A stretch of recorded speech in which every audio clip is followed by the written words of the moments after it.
Seems like Youkilis is always in the middle of something, isn't it? Yes, and he took exception this time. I came here for the same reason people go to the zoo. And why is that? Deine Barschen, Bratenburger und Becks. Und Becks! Whoa, whoa, whoa, whoa, whoa. When are we going to talk about some real beer?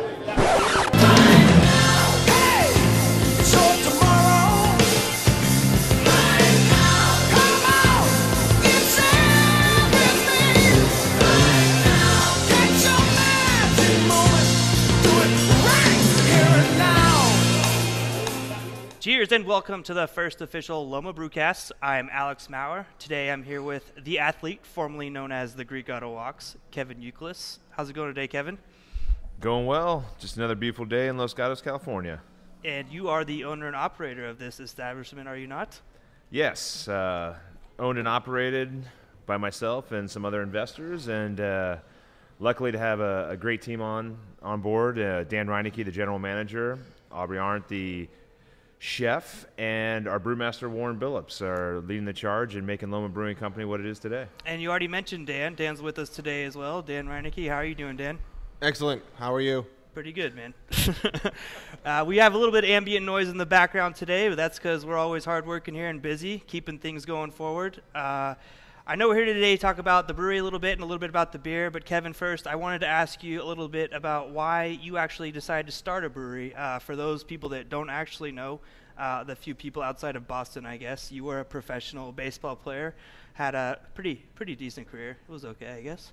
Some days it was really good. A lot of other days it was pretty bad. 70% of the time I got out, and that was a good year. Yeah. So I failed a lot more than I succeeded. Well, after hanging up your spikes, what would you say is the reason that you decided to start a brewery?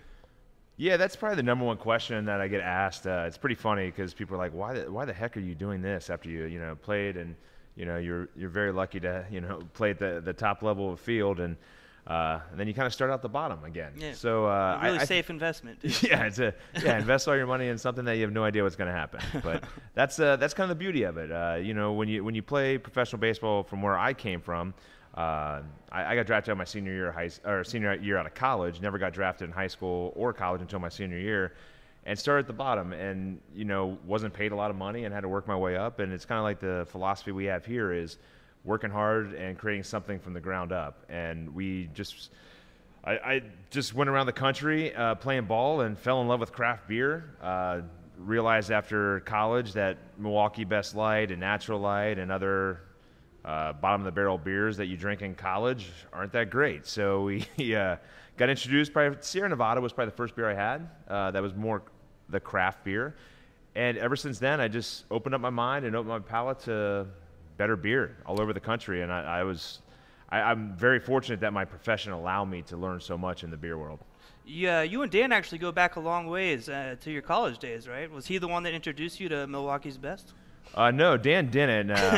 He didn't come until my junior year, I think, of college. So way before that, I had a lot of runnings into – well, no, I was under 21, so I never did it. Okay. But, yeah, there was sometimes a Milwaukee Best, Natty Light.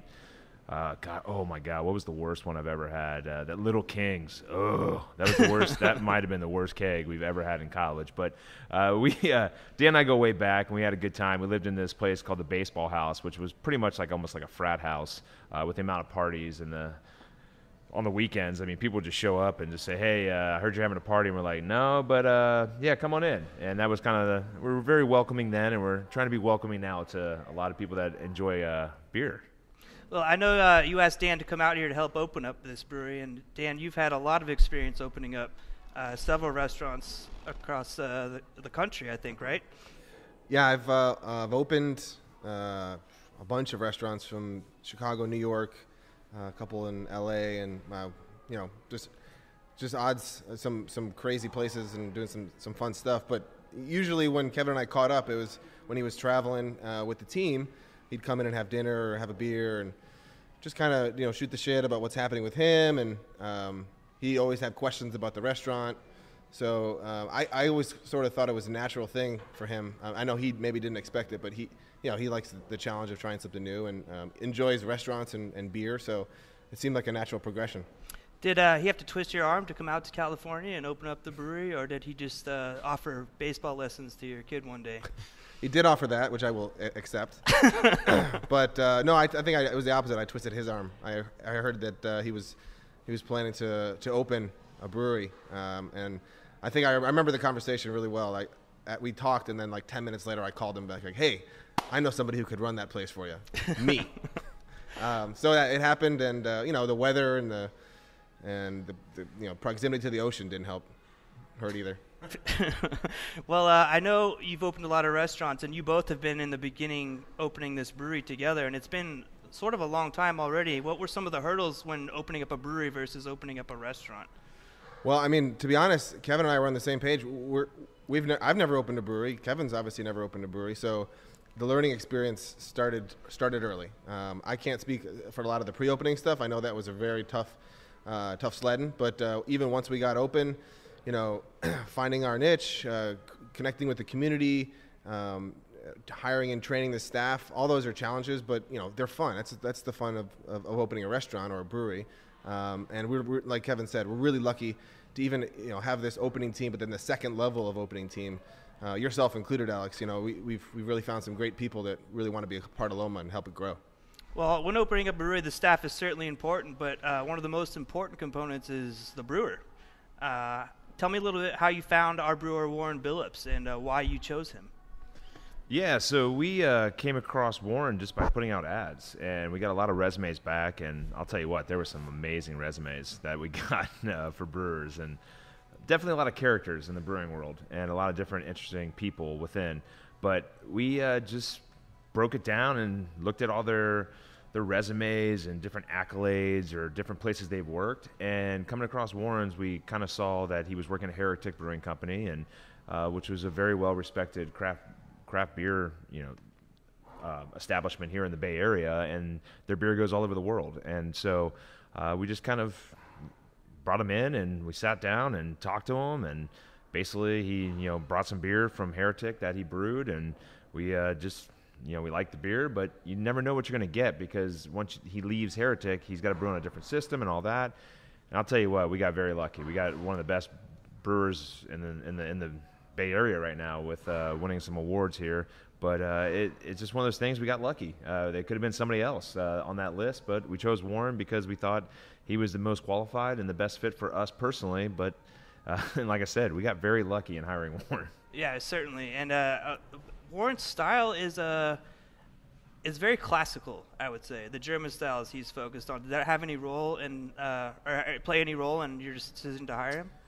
No, I think what I was going on is, like anything you do as a business decision or a decision in life, you kind of go off of what makes you more comfortable, and you're going to go with somebody that has more experience in certain industries. And Warren was working on bigger brewing system, bigger fermenters, bigger production facility. So we thought and talking to a bunch of different people within the industry, that it's easier in a sense of being on a smaller scale. So we felt comfortable in that, with having that experience and growing it all out and doing all that stuff. That was more of the role than the styles. But it didn't hurt in a sense of the styles that he likes to brew. There's been the talk of it might be coming back with like the lagers and stuff like that. But I'm personally a hoppy guy. I like hops. I'm big into the hop craze.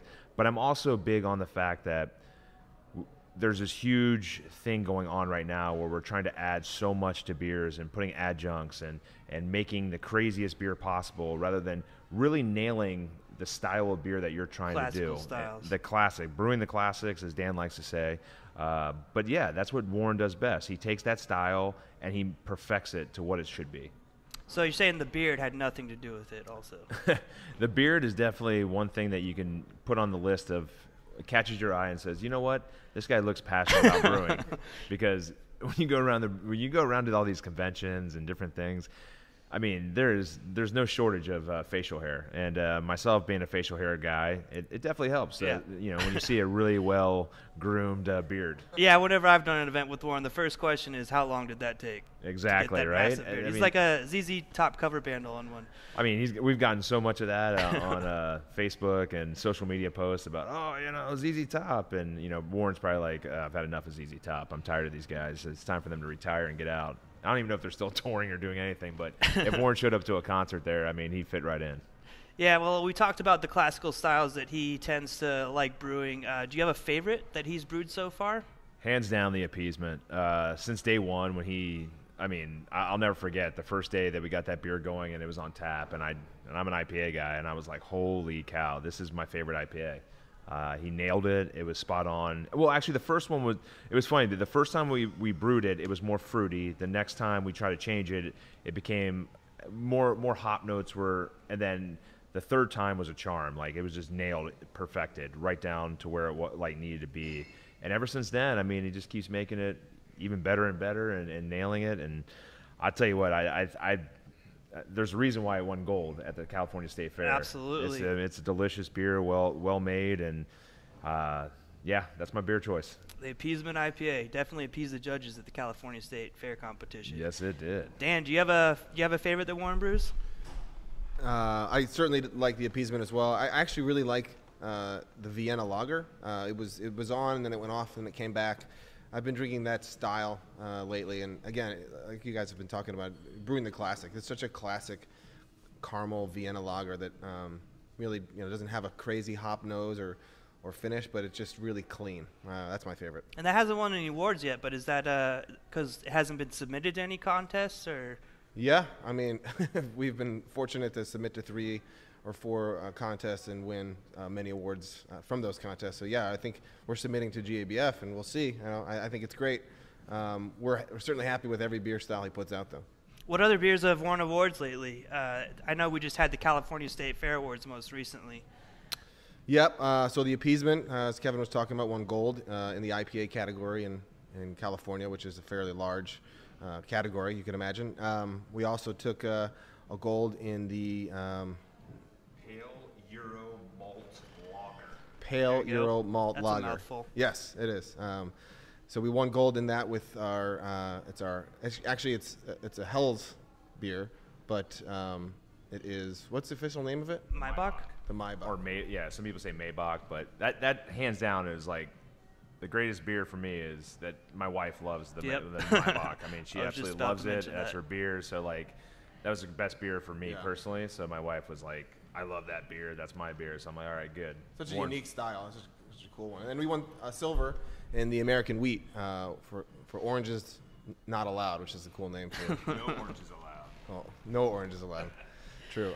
So yeah, we've been lucky, and right off the bat, he won a couple medals with our Kolsch and one of our Bock beers around the holiday. So we're continuing to submit. But now we're at the point right now where we feel really confident with our lineup, and we're going to try to progress and move outwardly from there. Yeah, things have been moving really quickly. What other contests are coming up in the near future that are we gonna go to the Great American Beer Festival? That's the intention. Yeah, we find out I think tomorrow if we're going to be. Oh, really? Yeah, we find out tomorrow. Not about the medals or anything, but just if we're going to be able to partake in the actual GABF, meaning pour our own beer there, which would be awesome. Do you know what beers Warren's going to be submitting to the GABF? Not sure yet. I know. I mean, definitely it's the Appeasement, definitely the Vienna Lager. I think the Kolsch and the Pale Ale are usually the staples that we usually tend to submit there. But yeah, I mean, it just all depends on what we have, and we definitely are going to we're always going to submit our core beers, and then whatever's because we do different styles of lagers, and sometimes we're not going to have that lager at that time, or we plan it right where we want to put a certain lager into a beer competition, because like I said, there's a lot of talk of lagers coming back, being a really big push, and I don't think hoppy beers will ever go away, but no. I think you might see a little bit of a transformation of lagers starting to sink into more taps and be a bigger presence in the craft beer world going forward. It's interesting you mentioned that, because I didn't have many Kolsch style ales or anything like that, or any lagers really that appealed to me before I came here.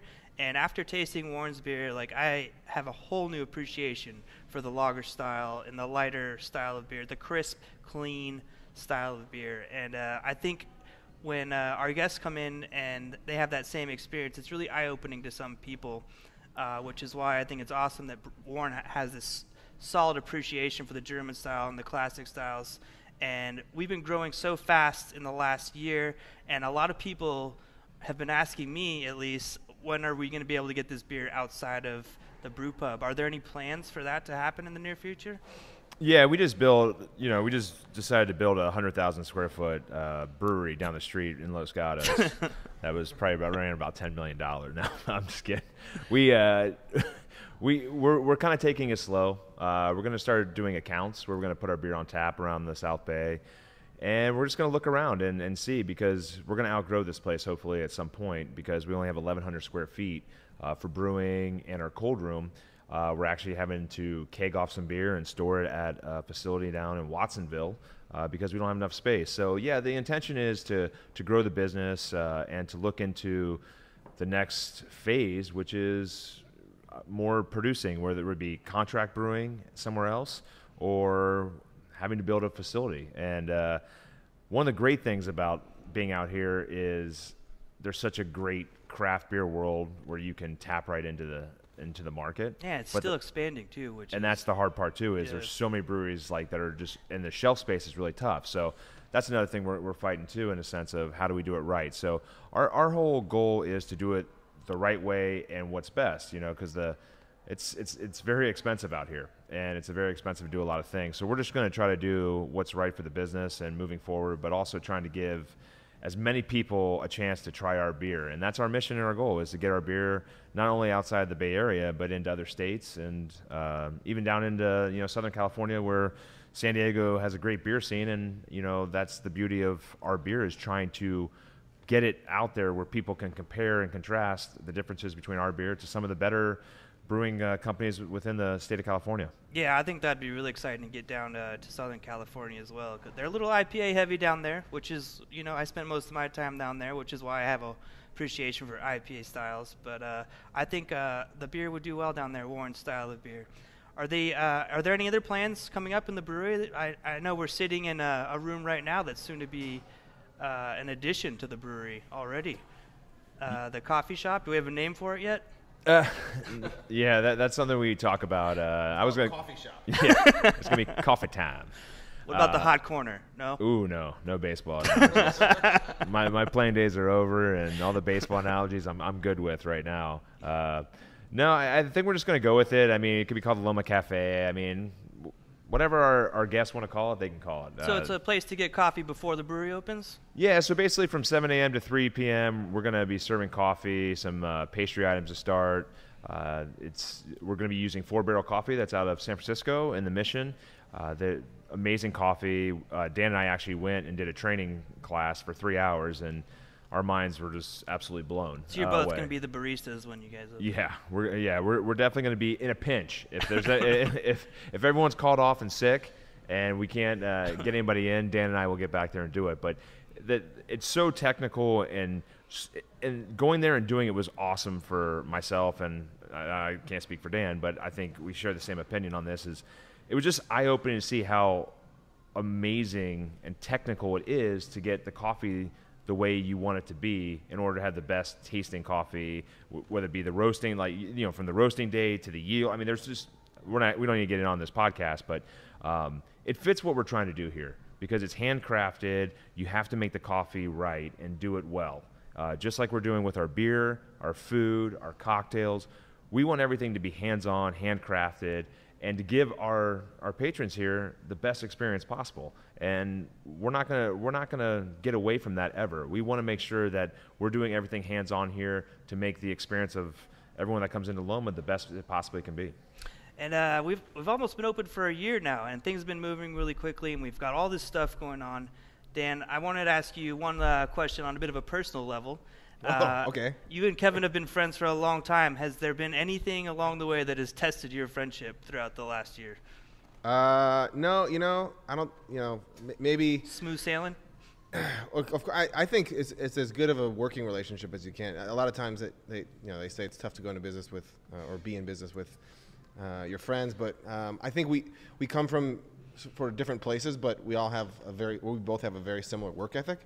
So we've got along, and we're pretty brutally honest with each other, which that can cause some other people around us to maybe think that we're arguing, but no, it's just we're stating our opinions very loudly.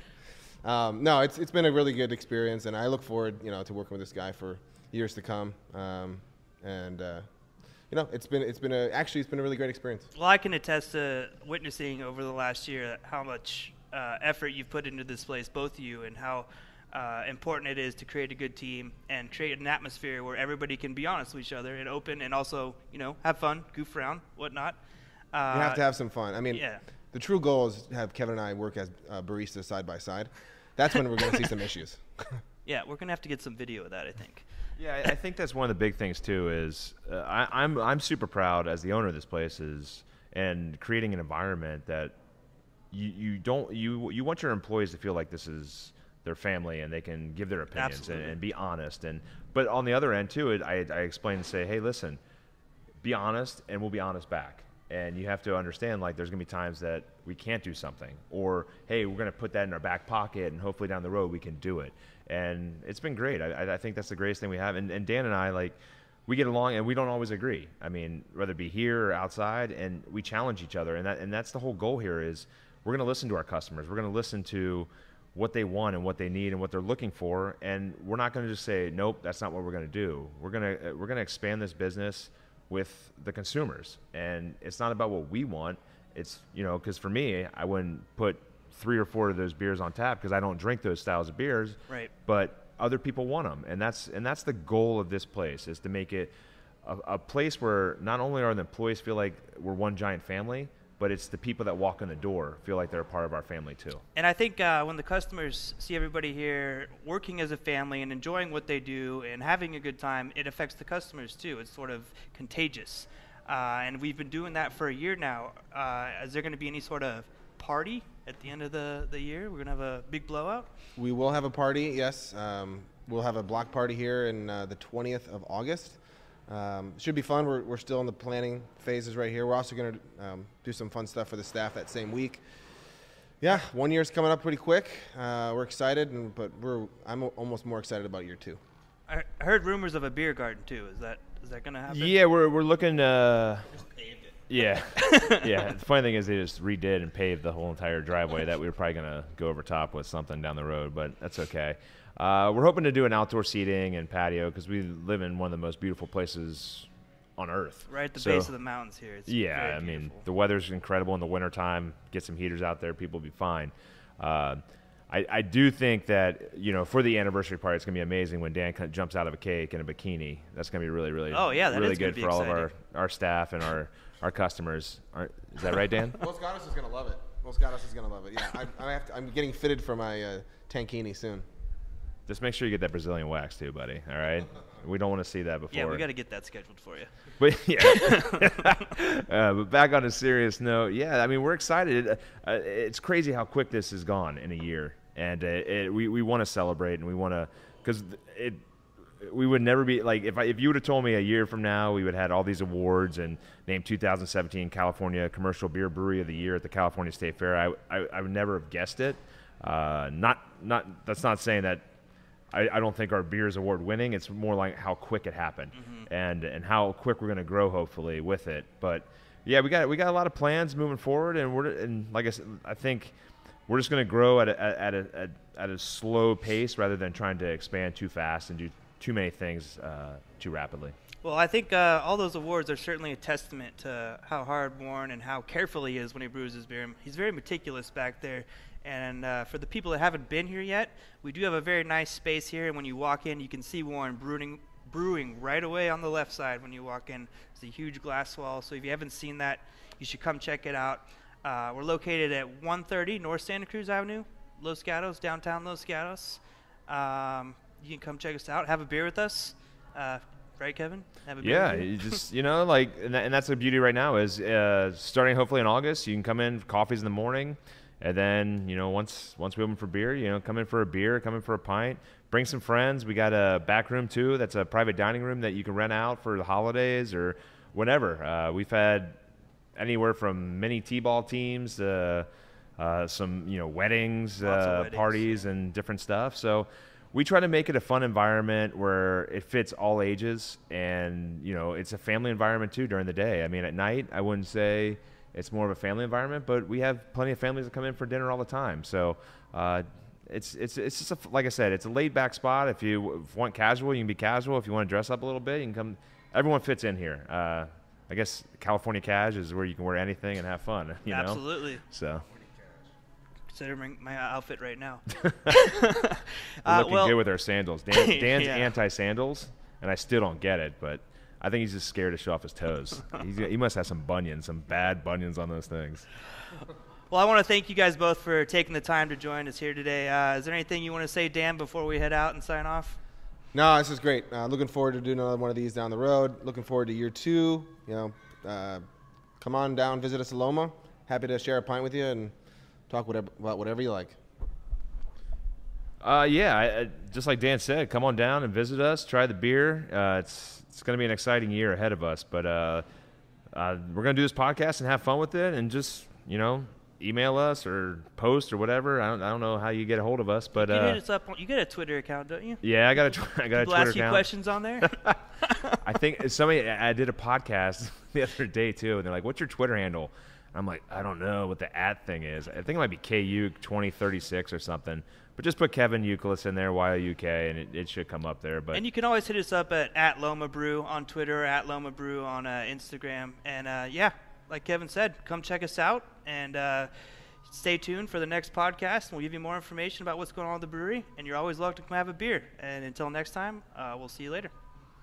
Peace out.